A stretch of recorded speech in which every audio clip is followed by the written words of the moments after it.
Yovheliym, Jubilees, chapter 4.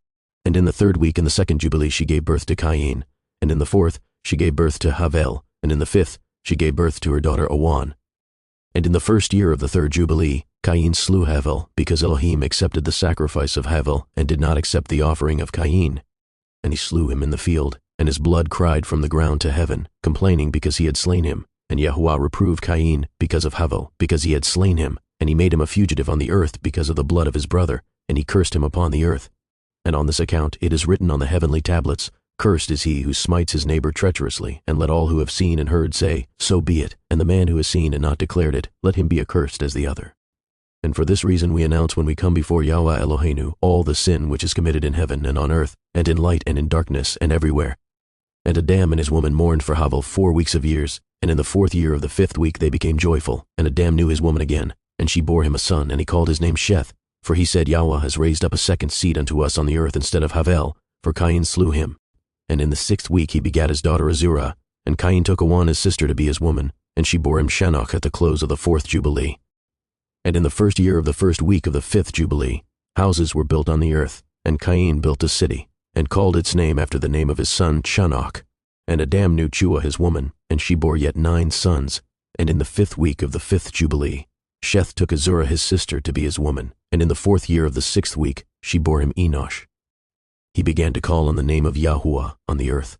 And in the 7th Jubilee in the 3rd week Enosh took Noam his sister to be his woman, and she bore him a son in the 3rd year of the 5th week, and he called his name Canaan. And at the close of the 8th Jubilee Canaan took Mualeleth his sister to be his woman, and she bore him a son in the 9th Jubilee, in the 1st week in the 3rd year of this week, and he called his name Mahalalel. And in the 2nd week of the 10th Jubilee, Mahalalel took unto him to be his woman Dinah, the daughter of Barachiel, the daughter of his brother. And she bore him a son in the 3rd week in the 6th year, and he called his name Yerd, for in his days the angels of Yahweh descended on the earth, those who were named the watchers, that they should instruct the children of men, and that they should do judgment and uprightness on the earth. And in the 11th Jubilee Yerd took to himself a woman, and her name was Barakah, the daughter of Rasuyal, a daughter of his father's brother, in the 4th week of this Jubilee. And she bore him a son in the 5th week, in the 4th year of the Jubilee, and he called his name Anoch. And he was the first among men that are born on earth, who learned writing and knowledge and wisdom, and who wrote down the signs of heaven according to the order of their months in a sefer, that men might know the seasons of the years according to the order of their separate months.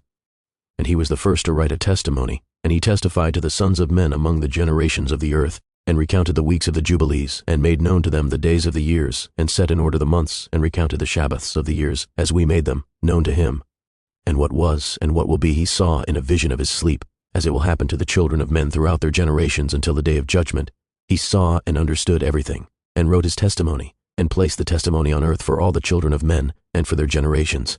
And in the 12th Jubilee, in the 7th week thereof, he took to himself a woman, and her name was Edna, the daughter of Danel, the daughter of his father's brother. And in the 6th year in this week she bore him a son, and he called his name Methushelach.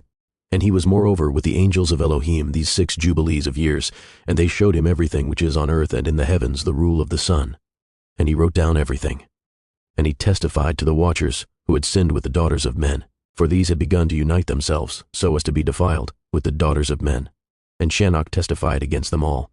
And he was taken from amongst the children of men, and we conducted him into the Garden of Eden in majesty and honor, and behold, there he writes down the condemnation and judgment of the world, and all the wickedness of the children of men. And on account of it Elohim brought the waters of the flood upon all the land of Eden, for there he was set as a sign, and that he should testify against all the children of men, that he should recount all the deeds of the generations until the day of condemnation. And he burnt the incense of the sanctuary, even sweet spices acceptable before Yahweh on the mount. For Yahweh has 4 places on the earth, the Garden of Eden, and the Mount of the East, and this mountain on which you are this day, Mount Sinai, and Mount Sion, which will be sanctified in the new creation for a sanctification of the earth. Through it will the earth be sanctified from all its guilt and its uncleanness throughout the generations of the world. And in the 14th Jubilee, Methushelach took unto himself a woman, Edna the daughter of Azriel, the daughter of his father's brother, in the 3rd week, in the 1st year of this week, and he begat a son and called his name Lamech. And in the 15th Jubilee in the 3rd week, Lamech took to himself a woman, and her name was Betnos, the daughter of Barachiel, the daughter of his father's brother, and in this week she bore him a son, and he called his name Noach, saying, This one will comfort me for my trouble, and all my work, and for the ground which Yahweh has cursed. And at the close of the 19th Jubilee, in the 7th week in the 6th year thereof, Adam died, and all his sons buried him in the land of his creation, and he was the first to be buried in the earth. And he lacked 70 years of 1,000 years. For 1,000 years are as one day in the testimony of the heavens, and therefore was it written concerning the tree of knowledge, on the day that ye eat thereof ye shall die. For this reason he did not complete the years of this day, for he died during it.